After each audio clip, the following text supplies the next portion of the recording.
Here we go.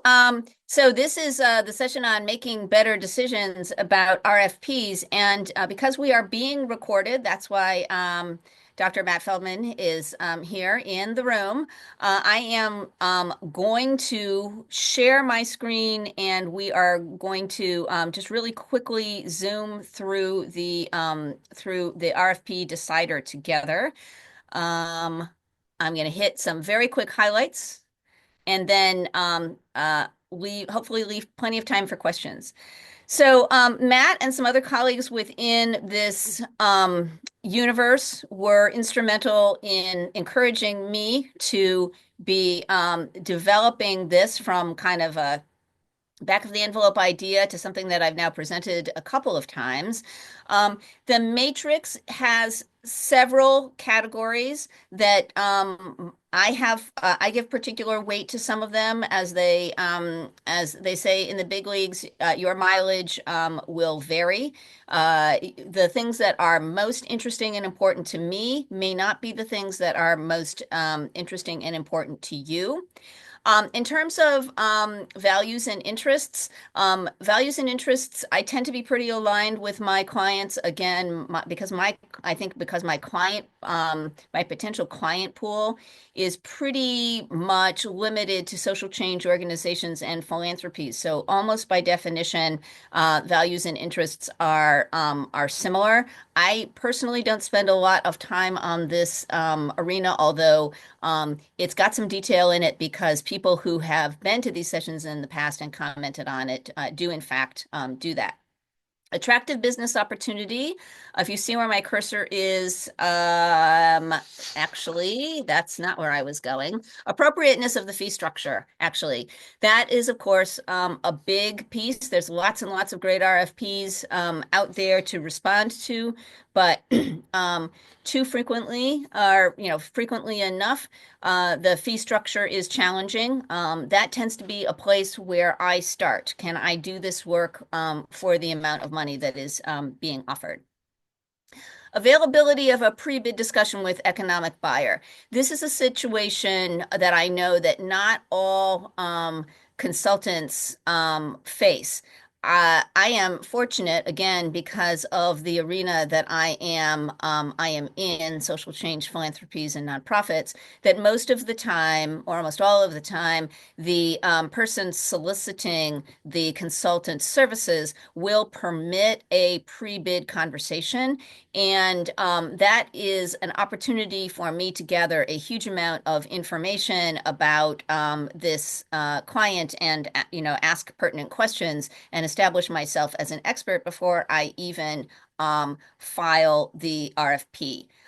Genuine solicitation, I'm not going to go into that much except to say that Matt and I and other people in IC Topic Chat have had conversations in the past about how you approach an RFP where you assume that the institution needs to have three bidders and you may be the ones that are being compared to the organization that the commissioner of the evaluation actually prefers to work with for whatever reason. And then the last thing that I am going to talk about within the actual matrix is prospective clients' preference for consultants with a particular geography or background. Again, I'm in social change related work. There are situations in which I will know or suspect that I am not the target demographic of the solicitation. In the situations in which I know that I am the nationwide expert on the issue, and that's actually happened once or twice, I will submit the RFP and, submit to the RFP in any event. Otherwise, what I do is I try to provide a referral to a consultant that might meet that background interest, who I know would do a good job. Just going to hit one final thing within the matrix because this tends to be interesting to people and maybe a little new and uncommon. Alternatives to filing an RFP response.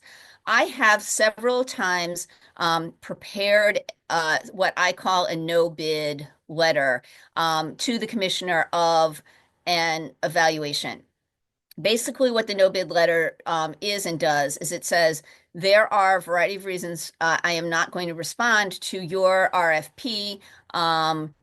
However, if you were interested in a process that I think would suit your needs better, here's a very general outline of how I would go about that. And I know that that has in fact resulted in my getting work then or in the future. No, but I see the RFP response opportunity as being a opportunity to be building a set of relationships within a relatively defined commissioner community. And by showing my expertise this way without making a great deal of effort on my part, I consider it to be part of my relationship building and maybe, if you will, my marketing. So I am going to stop sharing, stop there, and see what questions, comments people might have. Questions about RFPs, comments about the tool. I'll just kind of get the ball rolling by saying we we use probably more of a qualitative version of it, but we do have the copy of the document that you've provided to everybody through the different sessions you've given. And so it's something that we reference and we talk about. In fact, just this week, one of my coworkers said, well, this doesn't fit our, he didn't say the words decision-making matrix, but he was basically saying who we're trying to go after. And he was thinking through this in his own qualitative way. We don't want to do foreign language or sorry, world language work. We don't want to work in New Jersey, do we? And I was like, exactly. And the dollar amount was very low. And I was like, yep, exactly it. So it's affected the way that we think about how we go after new opportunities. So thank you, Great to hear. Kathleen. It's great to hear. Anyone have questions, clarification that you need? I have questions for you if you don't have questions for us.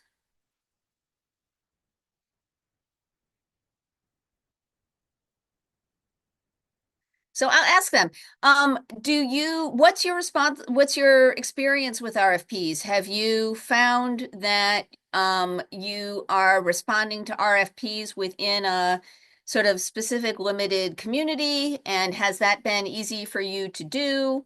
What's your thinking about the array of RFPs that you're getting? Anybody in the minute we have left? There's only 1 minute left.